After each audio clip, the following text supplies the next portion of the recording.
Here it comes, here it comes, here it comes, here it comes. Sing, here it comes. Sing, here it comes. Not just yet, not just yet, not just yet, not just yet. Anticipation, anticipation. Despite how much you hate, just tell love away. Anticipation, anticipation. Despite how much you hate, just tell love away. Anticipation, anticipation. The moment of death, and not just yet.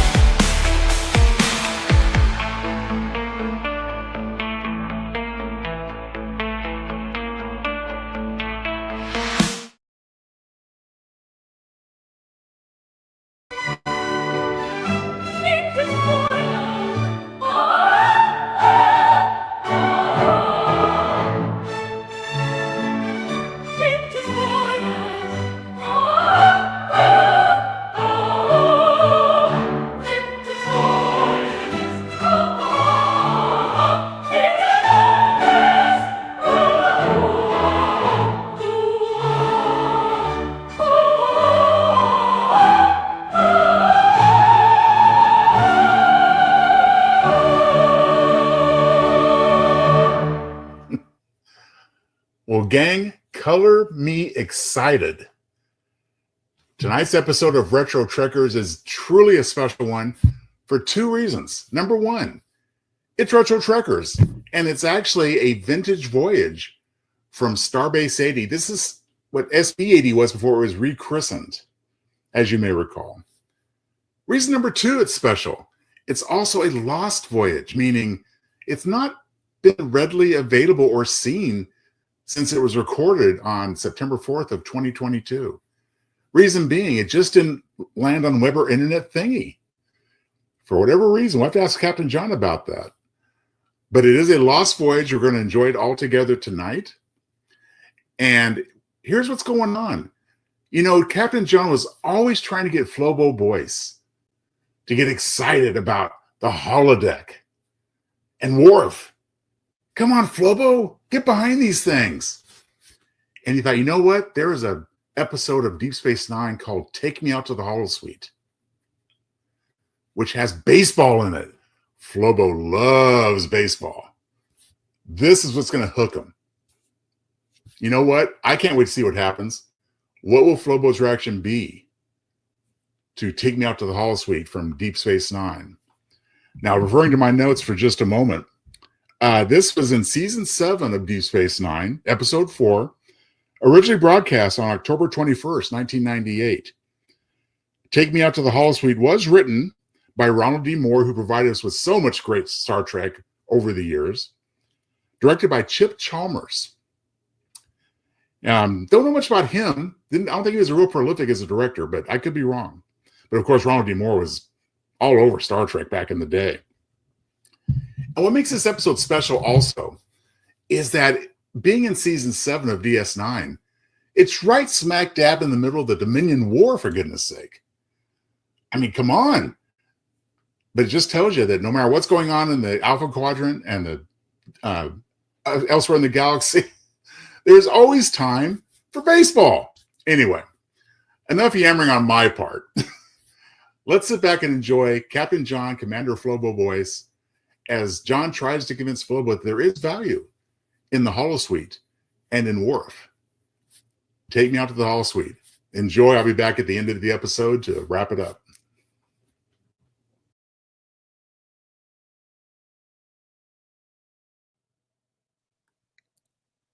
Is this finally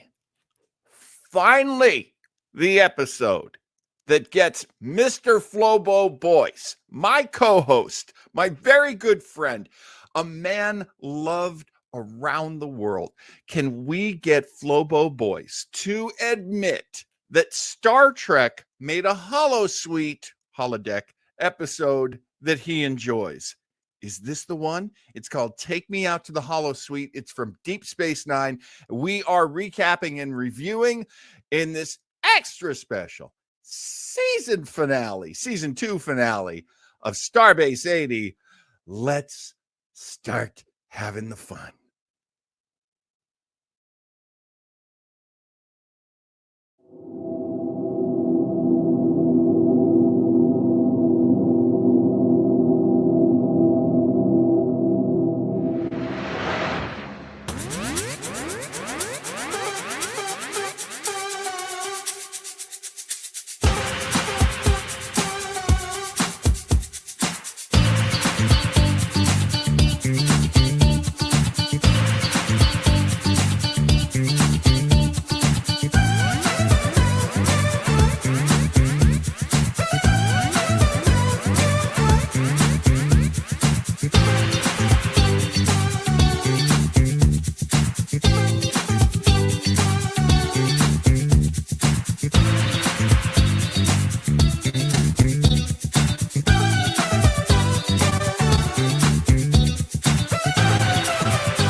Welcome to the show. I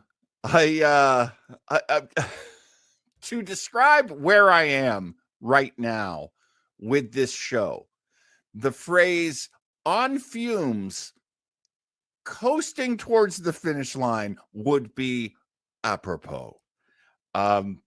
It's been a very busy time, and that's a good thing. Lots of things have been expanding and happening as we go. And I can guarantee you in a couple of weeks, we're going to have another show. It's a Starbase 80 branded show, and it's going to be so much fun. And helping me out on it, I'm hoping to get him as often as he's available, but he's a very busy man, and we're lucky to have him this morning. Say hello to my co-host, the controversial and yet elegantly oppositional Mr. Flobo Boyce. Controversial? Just because I like ketchup on a hot dog, I don't mean I'm controversial. I just have my preferences. What's up, Captain? What's up, Flobo? Flobo, I'm gonna run a fast one today, because you and I both have things to do today, and let's face it. I mean, tell me if I'm wrong. Correct me if I'm wrong. I will do that. But as you do. But the plot of this particular episode of Deep Space Nine, Take Me Out to the Holosuite, can pretty much be summed up in like 2 sentences. Yeah, if you want to take an extra sentence to be verbose. The crew plays a baseball game in space. Yeah, I guess. There's a little story behind it, but very little. When you were a youngster, now granted it was not a new movie for you, but did you ever see Bad News Bears? I grew up in the time between the two of them, so I've seen them both, but they both were like not. They weren't there. I didn't have one for my generation, so the new one was kind of cool. The older one was kind of cool, but it was kind of like, eh. Yeah. It's you know, one of the things I always like to say about the 70s is if you were there, you would find that there were certain trashy things that were kind of iconic. And one of them, and it was pretty trashy, was the movie Bad News Bears. And it's basically the story of a former ball player who gets drafted to coach a little league team by some wealthy parents who are way too into their kids winning and having a great team. And he realizes as they're in it that they're set up. There's no way they can win. There's no way. Like Major League? And Major League actually, I would say, draws off of this storyline. That this is a sports story, but it's not about conquering all. It's about conquering a little. Rocky was like that too. Ted Lasso too. Ted Lasso, excellent example of the modern sports story that's being told. Rocky, I think, is an especially good one because the idea for Rocky 1 was there was no way he's going to beat the champ. But he's set up to lose. So what he has to do is he has to win enough for him. And I'm giving away this episode, but it was about going the distance. Is that the reason why I like Rocky 6 as much as Rocky 1? Probably. You know? Is I never saw Rocky 6. You never saw Rocky 6, Rocky Balboa? Yeah, I never saw Rocky Balboa. Oh, well, I won't spoil it for you, but that's where the whole speech comes from. It's not how you hit, it's not how you get hit, and keep moving forward. That's how winning is done. No, and that's the Rocky story, and it's beautiful. That's actually one of the few things my dad and I ever bonded over was redefining what winning is, to the point where you can be happy with your win, with the section of win, the portion of win that you get. It's not about conquering all the time, although that's great too. that's what losers say. Joe Townsell is joining us. Ketchup on the French fries, apparently fine with Joe Townsell. He says that's fine, just as long as you don't indulge in French fries with mayo. I will have one like that, but if I go to a restaurant, like, yo, man, can you have some mayo by fries? I'm like, bro, at least give your arteries a chance. What's what are you doing? What's the condiment line that you like to cross? Because I like ketchup on hot dogs too, but among other things. That's the big one for a lot of people. My hot dogs. Here's the thing about hot dogs. I don't usually eat them out, because as a kid, that was like a hardship breakfast food. We got a pack of hot dogs in the freezer, But when I go to the place, I get relish and ketchup, and purists hate it. Yeah. They're like, what are you doing? It got to be mustard. I'm like, I put mustard on my pretzel. I don't like cheese in my pretzel. I like mustard, but I won't. Yeah. I honestly, I could go on for hours, but we really have a limited time.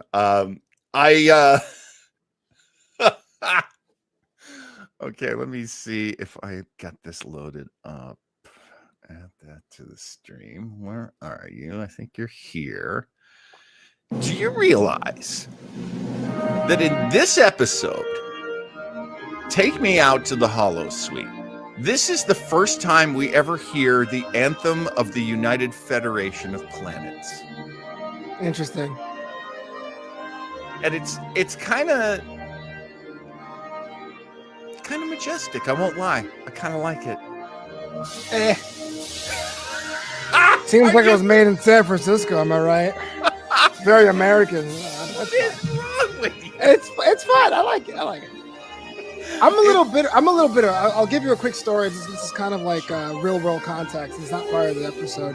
I went to Arizona Monday to watch the Diamondbacks game, and I was like in this weird compressed chair where I couldn't even move because I was in the bar or something, and the national anthem came on, and like there was no way for me to get up without it like becoming like a thing, because I would have to like clear out like the side and like lift myself up. So I said, hey man, the USA will understand. And this guy hits me in the back of the shoulder. Hey buddy, you gotta stand for the anthem. I was like, look man, I did not cause high treason.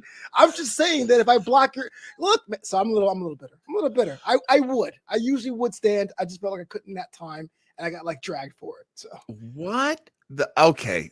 Hey, buddy, over there. Dog whistle. I know. And you with the built-in suntan. Submit. Like, hey. I hate that crap so much. Although I tell you, one time I went to a musical, and it was Jekyll and Hyde. And it is not a good musical. I went with my family. And it was out here in LA. So mostly touring shows come out here. There are no real musicals that are created and launched out here. We usually get the tour. And a tour is not necessarily good. And this was not necessarily good a play. And I actually knew someone in the play who said, oh yeah, we've cut the production on this play so much so that we could put it on the road. And it's really kind of just a shadow of itself. And I didn't like the lyrics, and I liked the actors. The actors were fine. The musicians were fantastic. Sorry, it's a heat wave out here. Whew. Oh, please. It is so hot out here, guys. I'm not even going to put on the bathrobe. It's just too hot. I tried it on. It's too hot. It's very hot in California right now. At the end of the play, standing ovation from this audience. Now, I will always give a standing ovation for something that excites me and inspires me and is wonderful. That was not this play. And you grew up in Brooklyn, Flobo, so you know what I'm saying when I say, if you're just going to give a standing ovation to every play you see, that's pretty bridge and tunnel. Yeah. That is the provincial, like, we come in from the outside and now we're just happy to be here. Hooray! That's the people that call going to Chili's a nice night out. It's something to do. They're like, oh, you went to Chili's. It was great. It was like a trip to Mexico. It was the ranch down in sauce was the best. So I got dragged. There were people behind me like, stand up. It's like, do you not understand why we do standing ovations? It's not because we're required. But anyway, it's not the same as an anthem, but I understand. I totally get it, man. It was kind of like, okay, what do you want from me, sir? Do I stand up now and go, he told me to? Not the point of the episode. Right.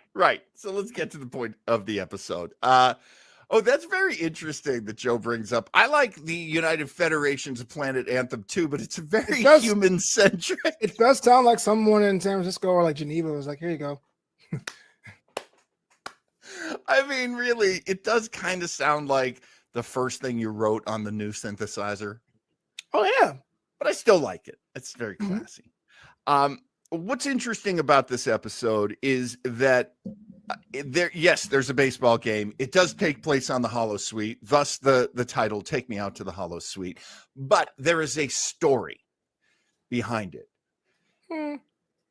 And I think two themes that are very, very important, and I'm not even going to tease them. I'm just going to say them. The two themes that are very important in this episode: family and racism. Ooh. Now, family, we see when the team is put together. We have not seen a lot of the Ferengi family. So, as they're assembling people to play, Nog, who's best friends with Captain Sisko's son Jake, wants to play. He's played baseball and played catch with Jake. So and they've grown up together on the station. It gets me a little misty-eyed. I do love these kid characters. On Deep Space Nine, because I feel like they grew up in front of me. The family of Nog. So there's his father, Rom, who is mostly in Deep Space Nine, of course, a joke character. I don't know if you've ever had any moments watching Deep Space Nine where you thought, "Oh, Rom, he's cool." In passing, that was the first time I saw Lita. I'm like, what? Excuse me? And that's Nog's stepmother. She was a Dabo girl, which is the closest to a saloon girl as you'll get in the Star Trek universe, played by Chase Masterson, who is quite attractive. Beat me up, Hottie. One of my favorite moments in this episode is they do not shy away from putting her in tight baseball pants and walking her around in front of the camera. Oh, yeah. I went to the girly show in Vegas at the Strat a couple of years ago for a bachelor party, because that's what we do. And these girls are coming out wearing all these like skimpy stuff. I'm like, whatever. But there's a one scene where a girl was trying to play baseball. I was like, oh, look at these tights. It was really creepy. I realized at 27 years old, I was a creepy old man. There is an iconic comic strip from World War II where these guys are on a South Pacific island and they see this woman wearing just a grass skirt. So she's topless, and it's in the 1940s. And one American says to the other, "Man, can you imagine what she would look like in a sweater?" Oh yeah. Classic. It does matter though. Flobo, let's talk a bit about you before we get back to our themes of family and racism. That's the worst part of the show. Well, we're going to get to racism, which is where it's going to meet with you, I think. Yeah. Because I am determined by the end of this episode to find out whether or not you finally liked a Holosuite episode, whether or not you can finally say, yes, they know how to do it and they know how to entertain me. I'm holding that for the end of the episode. So that's what we're racing toward at this point. Okay. But let me ask you, Flobo, about baseball. I know you're a Mets fan. Bada boo, let's go Mets. Have you been a Mets fan your whole life? How is, having lived in New York, just about everybody who observes New York, big baseball town. True. Historically. So how did you fit into that tradition? Well, my dad was a baseball guy, so you will watch the game, who was on. But the Yankees in this case, but I was a Mets fan because of racism or lack thereof, because the Mets traditionally had underachieved so many years of their career that by the time I became a kid, a lot of people that looked like me played. If you were a black dude, you had like guys like Bernard Husky and Butch Husky, Bernard Gilkey, or even Cleon Jones beforehand. If you were Hispanic, there was like Edgar Alfonso and Ray Ordonez. If you were Asian, there was Hideo Nomo, there was Benny Agbayani. And you look at the Yankees, with the exception of Bernie Williams, it was all white dudes. There's all white guys. Paul O'Neill, Wade Boggs, Scott Brocious. There's all white people. And so I kind of like gravitated towards it because I could feel like if I was playing, I would be that. But as I got older, man, it's the Mets are just a blue collar town. And when I see someone with the Mets hat here in Los Angeles, I know they have some connection to New York City, even wherever I go in the world. It's pretty awesome. Very, very good point. And that is a, I'd have to say as an outsider, not only was I not a Mets fan, but I just wasn't much of a baseball fan. And even if there was any shred of me that was a baseball fan, I grew up outside Boston. My whole family is Boston ride or die. So I'm a Red Sox guy, when you get down to it. So really, New York baseball, I could only look at it from the outside looking in. And I always knew there was something special about the connection to the Mets. You weren't in it for the quick win. If you loved the Mets. You weren't in it for bragging rights if you're into the Mets. And even the colors are not honored and beloved in New York. If you're wearing... By the way, though, that is the colors of the actual city flag. That's why the Knicks, the Islanders, the Mets are all blue and orange. I don't want to hear it. No, but you're absolutely right. Well, the blue and white, the pinstripes, all the things that basically say the Yankees are normally, beloved in New York. Though I would walk around with the Red Sox cap and no one ever gave me any crap because I guess I'm quite large. The racism at work in this episode, pretty much, it's never said that it has anything to do with the fact that Captain Sisko is black. Right. But black people know racism pretty well. If I may. You're acquainted.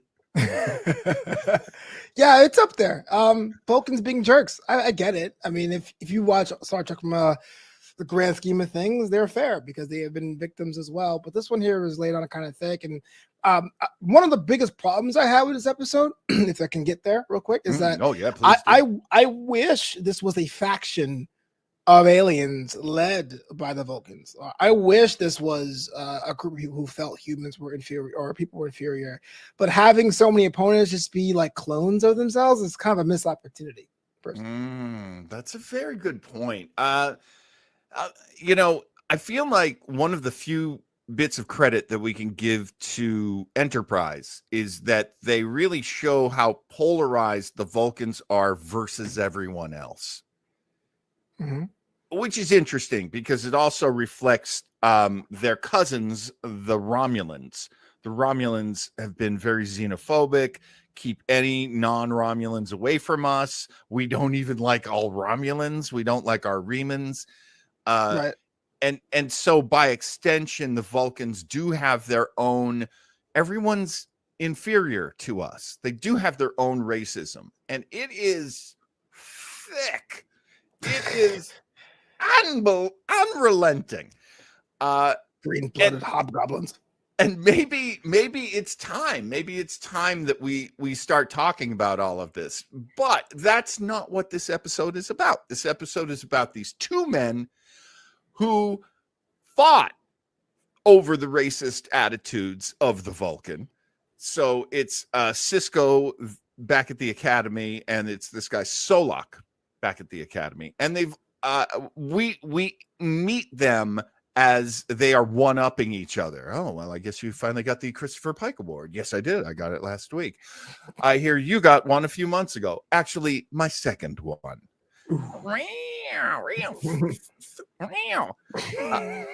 Bitchy. Now, I like this because it shows how kind of personal and how kind of small this conflict begins. Right. But it becomes clear that this guy Solak is constantly trying to put humans in their place. The number one human in his life, Cisco. Mm-hmm.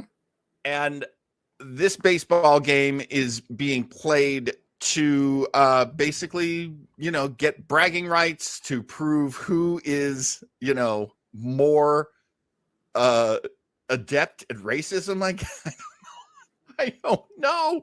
It's superior. It's Vulcan superiority. Vulcan superiority is on the line. Joe Townsend says, can never win in a pissing contest with a Vulcan. That's very, very Dr. McCoy. Greg Lubin says, Vulcan on human racism.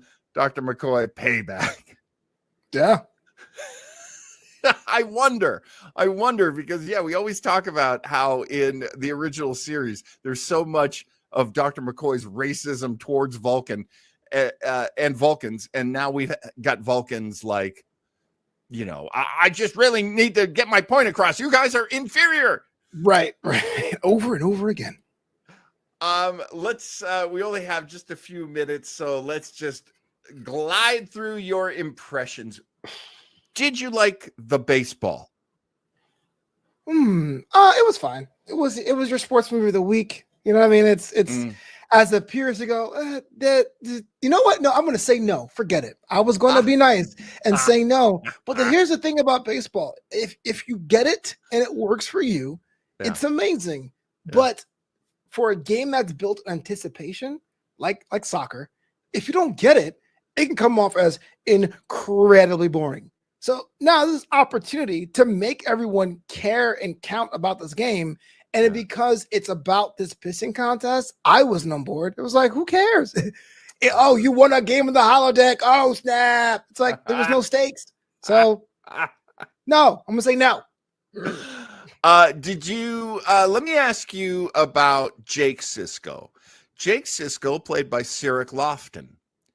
You ever hear of a baseball player named, I don't know, Kenny Lofton? I have, but Jake wore a Braves cap, so boo. Jake is the nephew. I'm sorry, Cyril Lofton, who plays Jake, is the nephew of Kenny Lofton. The reason why he played wore the Atlanta Braves cap is in honor of Kenny. And you'll notice that Benjamin Cisco was wearing a San Francisco Giants cap. Again, in honor of Kenny. Kenny actually played for many teams, but that was okay. So I wanted to ask you about this because I wondered. I'm not a big baseball fan, so what'd you think of Jake's pitching? Oh yeah, How it was was awful. Cyril Lofton's arm? I think his mannerisms are cool, especially when he was getting frustrated. But the actual mechanics are just they're atrocious. But I mean, look, better pitcher than I would have been. So. One of the things that I always thought was so cool about Cyril Lofton is he kept going to what is it called? It's one of the really like local LA high schools. Okay. And Fairfax? That sounds, I mean, that's local in town. Yep. It's that school on Fairfax. I think it's Fairfax High. And he was a phenom. He was a letterman and apparently just an absolutely phenomenal basketball player. Look at him physically. Those gifts he's a very tall guy, very fast, very athletic, but also a fine baseball player. Sure. as well. So that was cool to see. Really good players actually in this cast. Obviously, Avery Brooks, very good player. They said, though, okay, so Rom, Moogie. Rom is played by Max Grodenchik. Max Grodenchik was almost a pro ball player. Damn, that must have hurt his heart to be so lame. Okay, he's a right-hander. You'll notice everything Rom does in the episode is left-handed. Oh yeah, because his form was so beautiful. He had to switch, so he looked like he couldn't play. oh wow. And everyone was saying he's beautiful to watch. His skills are amazing. So they spent the week shooting at a park in the San Fernando Valley of California.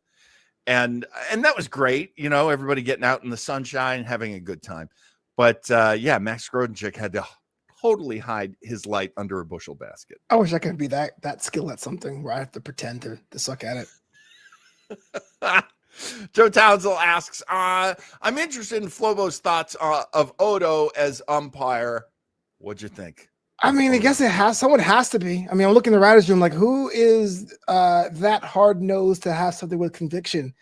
I was like, well, we can't put Kira there. We got to and hot uniforms as well. So let's make Odo. I was fine with it. It was great. Him throwing out people was great, and him doing the whole like, hey, look, the home plate bit was kind of funny. Yeah. You also get a very. I just loved the plot point where I just have to put this up. This is a picture of Nana Visitor. Is it when Worf strikes out twice? Because that happened. Because he's terrible. Of course, you got to point that out. Look at Nana Visitor. Oh my! When's the last time you saw Kira Nerys with that smile on her face? Oh, I don't know, but I'm telling you, baseball ticks are hot. And you'll notice one of the funny things that happens is, and it's funny to me, Chief O'Brien tears his rotator, so he can't play. Particles. Which is so funny to me because it made me think, they must have had the thought at some point, like, there's too many competent men on this team. We have to put all the women on the team. And they did well. But it's funny that they took like one of the white guys off. Yeah, he's the only one who's like the size who can do it, right? 6 foot tall. I mean, semi-athletic. Makes sense. I mean, you got to figure that Alex Sadig, Julian Bashir, he can play this game, athletic. And also within the story of it, you've got Worf, the Klingon. You've got Julian Bashir, who's genetically enhanced. So they are, better than humans. Right. But we're running late on time here. Oh, yeah. Other things that I agree with this. Joe Townsell says, I love the Trek fonts on the Niners uniforms. Yeah, that was in my notes as well. And how about the hats? I kind of dug the hats. I saw some on Etsy and I was like, I shouldn't. When I go to Etsy, I go to Uncle Bunk's trunk. The finest in collector tapestry is made lovingly and curated lovingly up there in SoCal. Make sure you visit Uncle Bunk's trunk on Etsy today. Please do. That's my wife's business. Thank you, Flobo. Let's wrap things up here. Flobo, as we end this second season of Starbase 80, I must ask you, did we finally find an episode that you can say, I like this holodeck episode? It is the best holodeck episode I've ever seen. And if I have to watch one, it would be this one. However, they took a very fun concept and made it an absolute bore with no stakes. That was essentially a pissing contest. And for what? I didn't get all the cheesecake. I didn't get any cool plays and interactions of different races. It was just very... And what was the deal with getting rid of the crowds? That was totally a budgetary restriction. And how big is the holodeck? So I guess the answer is half credit there, Captain. Half credit. Wow. Ladies and gentlemen, if you have never heard faint praise before, there it is. I'm going to have a sitting ovation next week. Flobo, do you recommend this episode to people? Should they watch Take Me Out to the Holosuite? It's a kind of a cool thing if you want to have an offbeat look of the characters, but as far as the story, it's pretty forgettable. So yes, it is a Fast and Furious Tokyo Drift of a recommendation. Damn. Just nothing but quotable quotes today.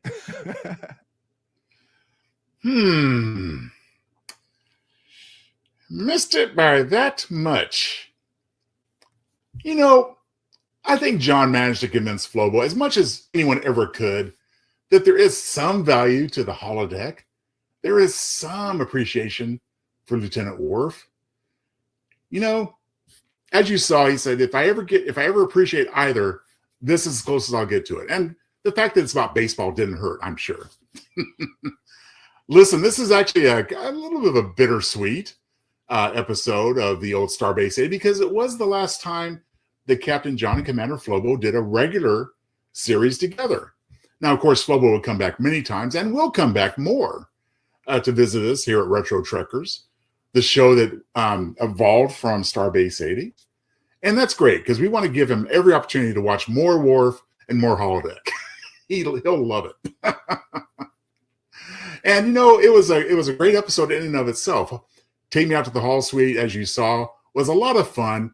It came in a really, you know, kind of dramatic and dark period in Deep Space Nine history with the Dominion War. And it was just time for a little fun. And we definitely had that with this episode.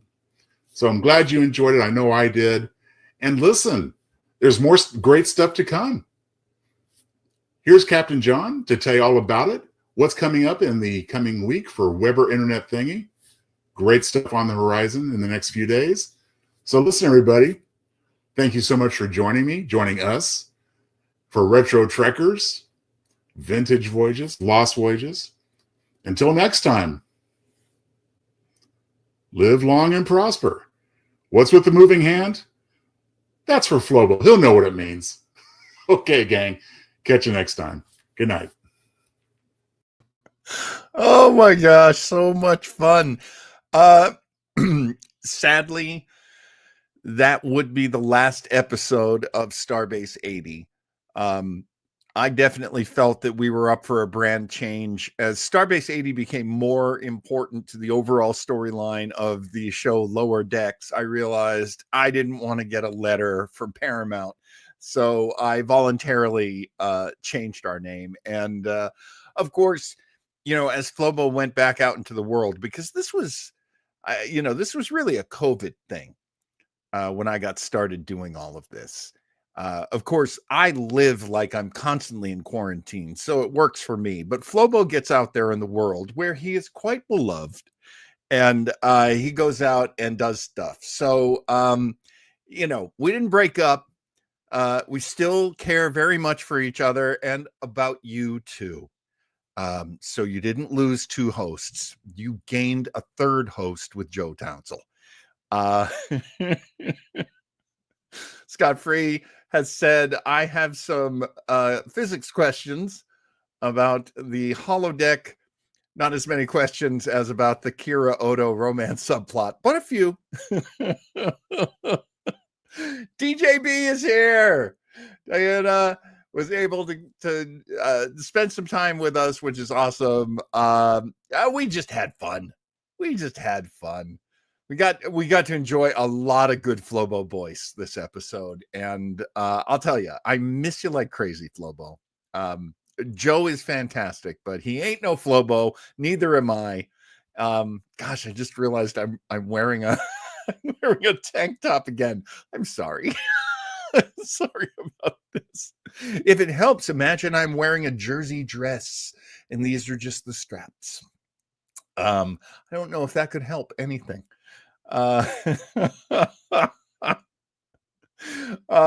We have got a lot of things to oh, wait a minute. This is all I ever wear in real life. I dress up for you guys normally. I'm really sorry I didn't on this episode, but I did brush my hair. I washed my hair too. Okay, wasting your time. I'm very sorry about this. I'm so glad everybody's here. You know, Mother's Day, I lost my mom a few years ago. So, you know, it's always kind of a, lonely, sad day for me. But I do get to spend time with you, and that makes up for it in a lot of ways. And, you know, my mom would be very happy with all of this too. She would be very encouraging to all of you. She would also show up and in the chat make everything about her. But I love my mom. So, and I wouldn't be able to stop her because I loved her so much. Anyway, we have, oh, that's so nice, Scott. Right back at you, my friend. For all of you, honestly, I really appreciate you all being here. We cannot make enough of a big deal about Flobo. When he left us, we said, oh, because he became an admiral. And not only is he the best damn admiral in the fleet, he claims he's the only admiral in the fleet, which makes sense in Star Trek because admirals have very short lifespans. They do terrible things. Oh my gosh, William, I didn't know that. You're in 6 Star Trek fan films. This is me not talking about fan films. I normally talk crap about them, but not if William's in them. Yeah, it is a day. It is a day for thinking about moms, which is nice. And let's help each other out. Let's first off, I wanted to tell you that our dear friend Diana J. Brody has a show coming up this Thursday, and it's going to be on before my show. So her show will be in the 6 p.m. hour, and my show starts in the 7 p.m. hour. So, and you know what? I can start my show a little late. I don't think I'll have to. Diana, let's see if I have. Oh my gosh, I think I lost it. I had some information that she gave me. Okay. This Thursday, I'm chatting with documentary filmmaker Jeff Nucera, who is just finishing up his doc, Tight and Nerdy. It's about the burlesque troupe that strips exclusively to Weird Al music. Oh my God. I love it so much. I've seen the most recent cut. She's a great editor, our DJB. And it's great. Saw the troupe live at Sketchfest this year, and they are excellent. If this bunch here could not enjoy this show, I don't know who could. I honestly don't know if anyone could enjoy it as much as y'all. So definitely, definitely think about joining our good friend Diana J. Brody over at NLE Academy on the YouTubes. Next level editing. Yeah, right? Or editor. So we're so proud of you, Diana. Well done. And oh my God, it is going to be a great show. So break a leg, Diana. I will try to show up live, but a lot of times I'm preparing the show, so I don't know if I can make big promises, but yes, she says Next Level Editing Academy, or its proper name, NLE Academy, all one word. All right. That is, and yes, please like and subscribe our good friend Diana over at her YouTube channel. And I don't think I have to tell anybody here to like and subscribe. I think everybody's liked and subscribed here. There's another thing I wanted to do. This was the only time Jeff could do it, but I like leading into Spider Hat. I mean, honestly, there's one fantasy that Joe and I have always had about Weber Internet Thingy, and that is that it becomes its own TV network, and that there's like programming all day and all night. It's such a weird, dumb thing to want because, you know, I have 219 subscribers. So whatever. It's all fun. Oh my gosh, Flobo, you edited once? I mean, I learned to edit in order to do this stuff, but I use like the crappiest tools. I have to use the dumbest tools possible. Flobo says Jeff and the spider hat sounds like an 80s crime drama.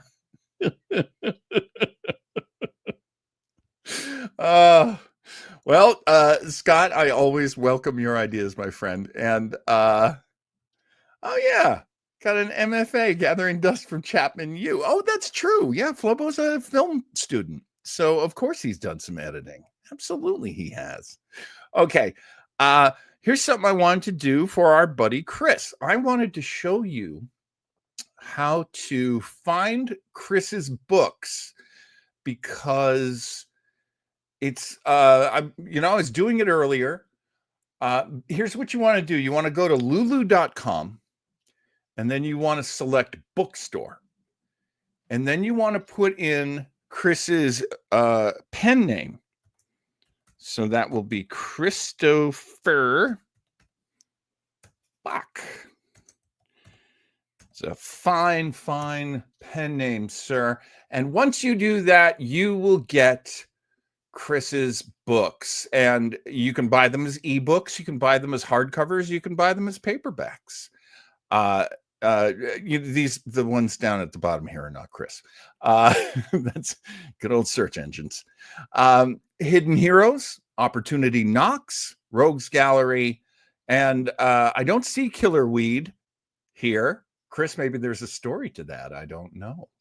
But yes, go check out our friend Christopher Ruhlbach, and check him out. He's a fine writer. He's one of ours. And here's a great plug we can do for you, William. Check out No Budget Production for Constar Star Trek fan films, and William Wells shows up in those. I love that. Isn't that crazy? We are all film and literature nerds here. What a bunch. And radio. Yes, that's right, Scott. You can't forget radio. I do want to build you up for radio, but I do have to go in order, I think. So let's talk about what's happening on Tuesday when we get together with our good friend Eric Kramer. Oh, I forgot to plug Kramer's KGB Grill and Bar. Tuesday night, 7 p.m. on the Pacific Coast and 10 p.m. on the East Coast. You can watch us discuss a piece of the action from the original series of Star Trek. It is a classic episode. It's an episode I haven't thought about very much. So I'm so glad that Joe chose it. And Eric's looking forward to it too. In his oh man. Yeah, okay. That's exactly how he acted when he told us that we were doing that. Other way around. So yeah, join us for a piece of the action. We will recap it and we will review it right here on the old Weber internet thingy. And that's happening on Tuesday. On Thursday, it is not it is not something that is well known. As a matter of fact, speaking of making videos, I have to make a video for this because there isn't even one on YouTube.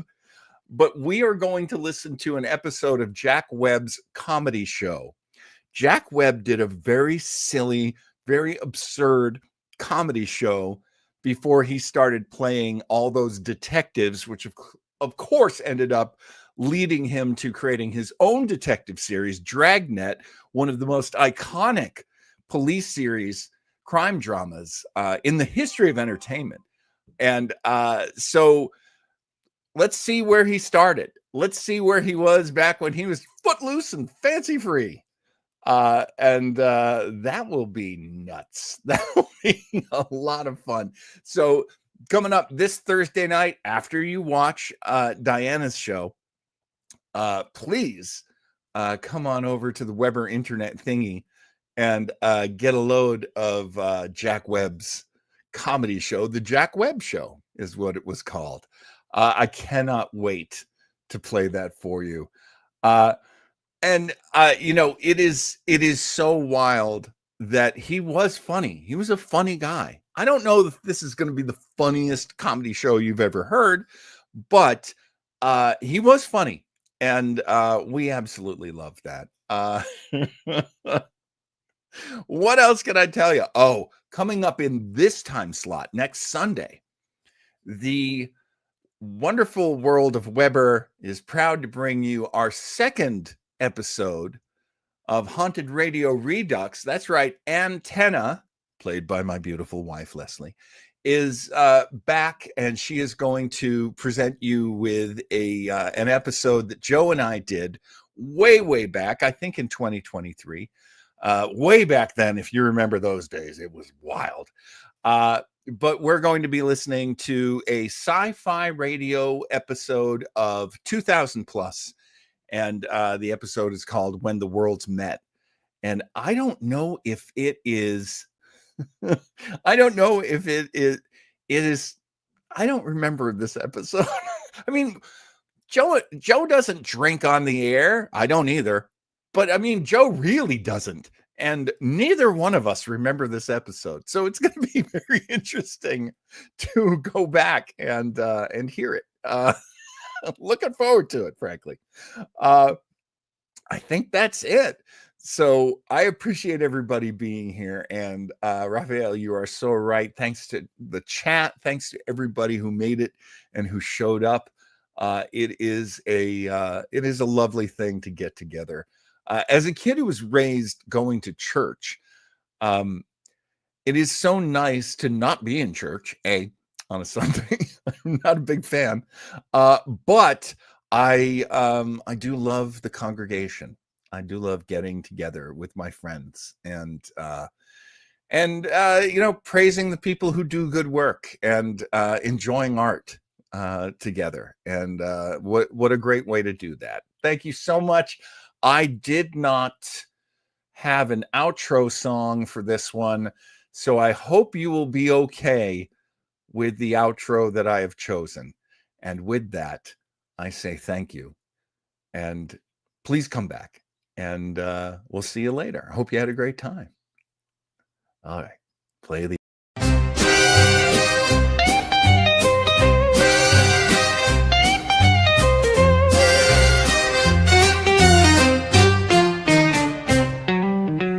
There he is, wild and untamed. Oh, it's Spider Hat.